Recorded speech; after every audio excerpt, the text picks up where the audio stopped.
Hola oyentes de Radio Sefarad y bienvenidos nuevamente a De Cero a Aleph, Matemáticas y Judaísmo, de la mano de Amelia Muñoz García. ¿Qué tal, Amelia? Buenas tardes. Bueno, hoy seguimos hablando de matemáticos judíos. Hoy toca el caso de Lippmann Bers. Pues sí, en efecto, Lippmann Bers, que nace en 1914 en Riga, actualmente en Letonia, va a ser un matemático que, de hecho, en sus propias palabras, va a salvarse por los pelos durante la primera época de su vida, porque fue adelantándose por muy poco tiempo a las diversas vicisitudes políticas que lo asaltaban, hasta que por fin consigue asentarse en Estados Unidos y a llevar una vida más tranquila. Bueno, pues Lippmann Bers, que como he dicho nace en Riga, actualmente parte de Letonia, y en su momento parte de Rusia, va a nacer en el seno de una familia judía de maestros. La infancia de Lippmann estuvo marcada por la guerra. Por una parte, la Primera Guerra Mundial va a obligar a evacuar la ciudad y posteriormente, en 1917, en octubre, va a comenzar la Revolución Rusa, que supondría unos años de lucha entre el Ejército Rojo y el Blanco. Para refugiarse y evitar las luchas, la familia Bers se va a mudar a San Petersburgo o Petrogrado en ese momento, y allí se van a quedar hasta 1919. En esa ocasión, los Bers van a volver a Riga, que ya no va a formar parte de Rusia, sino que va a ser la capital de otro país, de Letonia. Allí va a cursar Lippmann sus años de instituto, y tras decidir que lo que quiere es estudiar matemáticas, se va a ir a la Universidad de Zúrich, en parte porque su madre estaba estudiando para ser psicoanalista en Alemania, y bueno, en aquel momento lo podía apoyar económicamente. Sin embargo, cuando su madre vuelve a Riga, Lippmann va a tener que seguirla, porque costaba mucho trabajo debido a la crisis económica en la que estaba sumida Europa, trasladar dinero desde su país de origen hasta Alemania. Así que se vuelve, y estando en la Facultad de Matemáticas de Riga va a ser cuando va a comenzar a desarrollar su faceta de activista político. Se va a involucrar en movimientos socialistas, va a escribir para un periódico y va a dar charlas en parte improvisadas.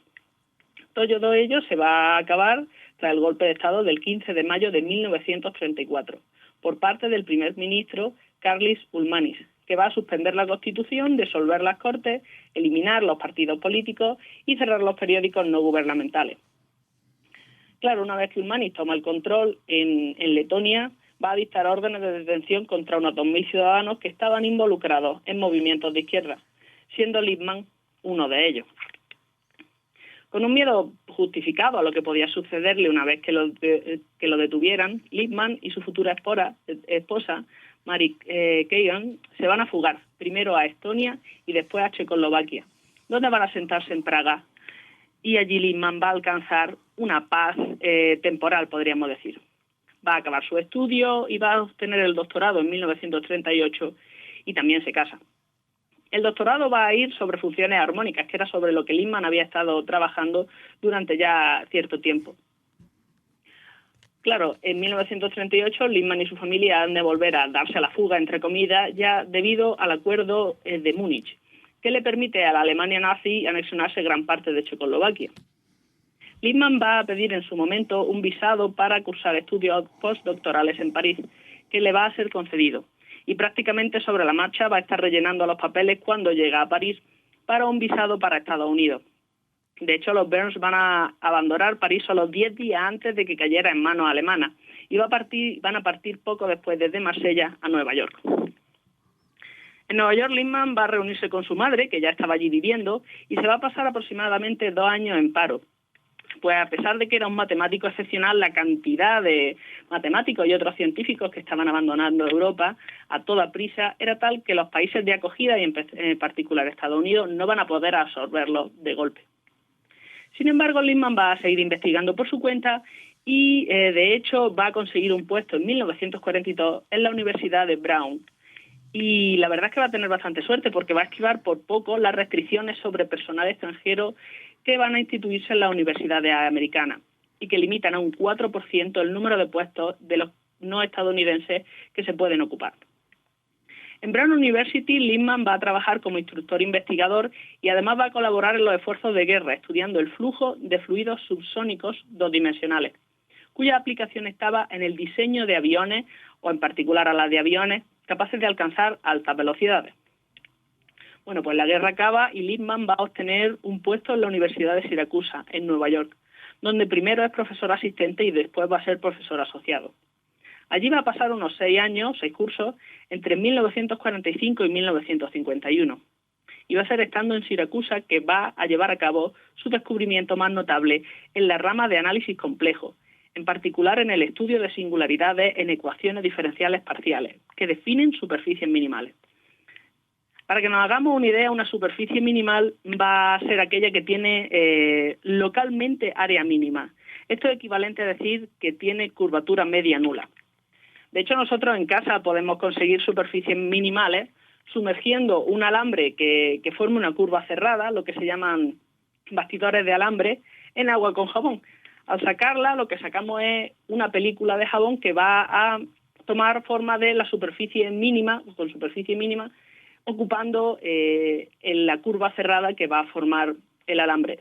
Y de hecho no tenemos que limitarnos a una curva plana, es decir, que la dejemos encima de un papel y se queda totalmente paralela al papel. La podemos torcer para que forme formitas raras. Y uno en particular que es muy curioso y que les recomiendo es que metan un tetraedro, que es una pirámide con todas las caras de triángulo, en agua, porque cuando sale a veces se forman una especie de ángulos con la burbuja, ángulos rectos con el jabón, y realmente es espectacular. Bien, pues bueno, en relación a este campo, Burns va a probar lo que se llama la extensión del teorema de Riemann de singularidades evitables, que va a probar que cualquier singularidad aislada en una superficie minimal, es decir, de este tipo, puede ser en efecto evitada si se da un rodeo bajo determinadas condiciones y circunstancias. Este resultado lo va a presentar en el Congreso Internacional de Matemáticas que se celebra en 1950 y lo va a publicar en la revista Anales de las Matemáticas en 1951 bajo el título Singularidades aisladas en superficies minimales.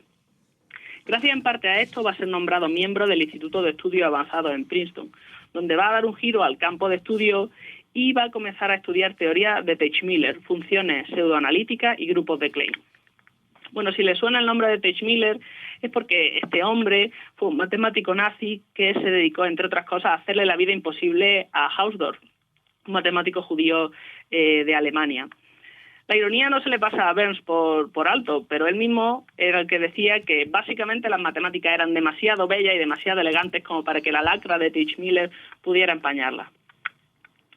En 1951, Burns también va a ir a trabajar al Instituto Courant de Nueva York, donde va a ser nombrado profesor de pleno derecho y va a pasar trabajando 13 años, en los que no solamente va a publicar nuevos trabajos, sino que también va a revisar algunos trabajos antiguos, dando lugar, por ejemplo, al libro de 1953, Teoría de funciones pseudoanalíticas, que publica junto con Proter, o en 1958 el libro Aspectos matemáticos de la dinámica de gases subsónica y transónica.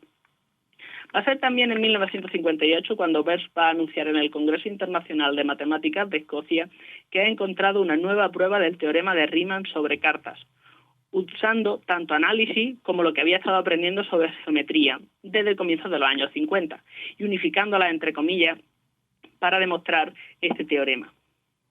Bueno, si ya antes de 1958 la comunidad matemática tenía a Burns en muy alta estima, ahora lo adoran, podríamos decir. Durante el curso 1959-60 se le van a conceder 2 becas, la Guggenheim Fellow y la Fulbright Fellow, y va a ser nombrado catedrático en el Instituto Courant. Poco después lo van a contratar en la Universidad de Columbia, donde trabajaría durante 10 años hasta su jubilación. También va a ser vicepresidente de la Sociedad Americana de Matemáticas entre 1963 y el 65, presidente de esta sociedad americana entre el 75 y 77, y va a ocupar la plaza Davis Professor a partir de 1972. Como culmen, en 1975 se le concede el premio Steele, que va a ser uno de los más prestigiosos dentro de la comunidad matemática. Bueno, y aún así me estoy dejando reconocimientos sin mencionar. Uh-huh. Bueno, con respecto al activismo que Burns desarrolló a lo largo de su vida, Burns no va a aparcar su trabajo por los derechos humanos una vez que llega a Estados Unidos. De hecho, allí va a fundar el Comité por los Derechos Humanos en la Academia Nacional de Ciencias. Va a ayudar a disidentes políticos soviéticos a huir del yugo y se opuso a la guerra de Vietnam, así como que se involucró en el movimiento contra el arsenal nuclear y su mantenimiento durante la Guerra Fría. Bueno, Lynn Van Burns va a morir en 1993 en Nueva Rochelle, en Nueva York, en Estados Unidos, después de haber llevado una vida bastante feliz. Todo un personaje ejemplar, no solamente como matemático, sino también por su activismo social, porque en realidad, más que un activista político, era en favor de los derechos humanos en general, ¿no? Totalmente. De hecho, a él no tendrían que haberlo perseguido en ningún momento, porque lo que básicamente decía era vamos a no pegarnos los unos a los otros, sino a intentar que la sociedad sea mejor. Pero en Europa durante el siglo XX decías cualquier cosa y te tomaban a mal, sobre todo al principio. Pues nada, con esta semblanza de Lippmann Verse nos despedimos. Te agradecemos, Amelia, que nos hayas traído este personaje y te esperamos dentro de 2 semanas para conocer a más. Hasta la próxima.